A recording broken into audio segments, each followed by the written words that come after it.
problem. You can stand and say, who the hell are you to tell us what to do? But through a process of central government intervention and incentivization, we are able to get the states to reform and do that. And reform is a large part of the budget on things like Amrut. So a couple of times you said I'm being too polite. So let me ask a slightly tough question. So we here in Pune, we like to think that we are one of these ignored children. We like to say we are the largest city in the country that's not a capital city. And the sense we get here is, maybe it's to do with our urban development laws, but somehow, unless you're a capital city, all the 7 cities ahead of Pune are state capital cities, they get ignored. If you look at the infrastructure development in Pune, for example, whether it's airport, I know that's a favorite subject that we had talked about when you were in your previous ministry, but even metro construction or even ring road construction, we seem to fall significantly behind compared to some cities that are much smaller than us. How do we address that?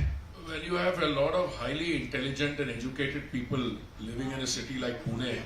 They all are acutely conscious of where they are lagging. But look at the things you are doing well on. But I don't want to get into that discussion. Look, when it comes to capital intensive projects, okay, it's a very simple calculation. You'll work out the viability. I just had a nasty article against us somewhere in The Economist saying these metro projects have come up, there are no ridership. I don't know which cuckoo land they live in.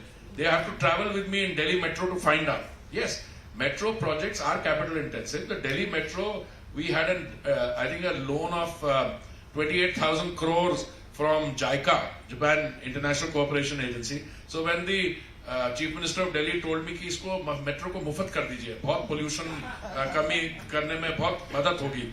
तो मैंने कहा आप you make up your mind. You want to make the metro like the Delhi buses, metro Delhi transport, or you want to make Delhi transport like the metro? So he got the fact that I was pulling his leg. So he came up. Look, the fact of the matter is metro is spreading.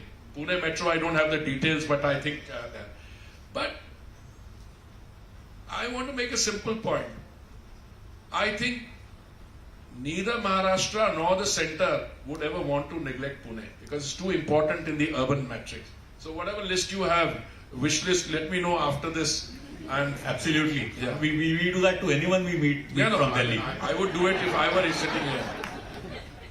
Thanks for highlighting that. But just continuing on that question, I think, and there was this discussion, since it's a public policy festival and an excellent one over the last day and a half, we talked about urban governance and the 73rd and 74th Amendment as well. Now, if you look at cities, and you have been around the world, if you look at US, even if you look at China or Europe, cities have a lot more autonomy in terms of tax revenues, in terms of what they can do. Here, we don't even have an elected mayor. Is that something we need to modify? No, this is a brilliant question. Brilliant. I've had the privilege of living in New York, London, where, frankly, if you ask me, sometimes the mayors are more important than the others. Yeah. Mayor Giuliani in New York cleaned up all the, crime from the underbelly and so on. The 73rd, 74th Amendment were brilliant, far-sighted thing. Some cities are worse off than others. Some cities at least have longer duration mayors.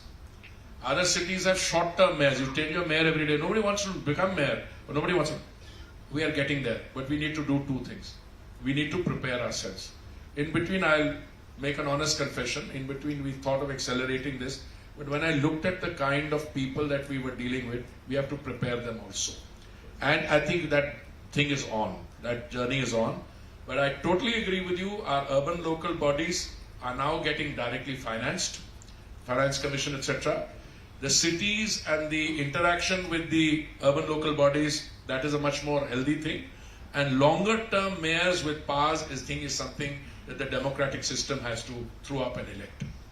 So another thing related to that, I think one area that would like to get your views that we are not looking at very well, I think, in India, is the whole regional development of large metros. So we have agencies like, MMRDA, or in Pune we have PMRDA, but we have a lot of small municipal corporations, but the metro collectively is a much bigger entity than these small. How are we thinking of any specific processes or regulations for that? We already have things in place, magnet cities and all that. Now, I'm not so familiar with the Maharashtra, Pune context, but I'm reasonably more familiar with what is called the National Capital Region,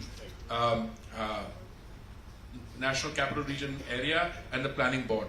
One of the good things we do there, for instance, because it's got platinum rating, they are able to advance loans for capital projects because they can borrow easier, etc.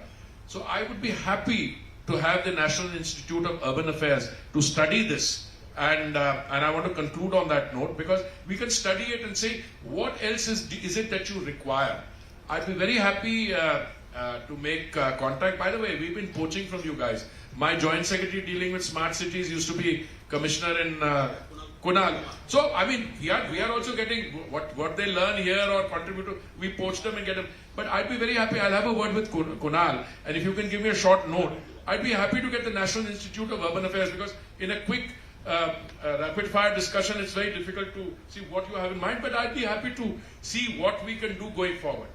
So thank you. I think we Thank are you. out of time. So I won't do a wrap up. I'll just say thank you very much once again, and thank you for being the main guest for our first edition of Pune Public Policy Festival. We hope you'll come back again, because we hope this will become a much big event. No, I am happy to. I have been familiar with the, with the history of the Gokhale Institute. I've been familiar. I have a very long family history going back to Pune, which I don't talk about, but I think which will surface with the passage of time. But the point is that I find this a very vibrant kind of a. By the way, anyone who's been around in this game as long as I can look into people's eyes and know whether it's making. No, you may not agree with me. That's a different thing. But I wouldn't hesitate in provoking you just in order to be able to, get it. But I want to come back half a minute on the theme of it's not an either-or choice. It's too late. We've had neglect in the past, and therefore we have to do both simultaneously. Thank you very much. Thank you very much.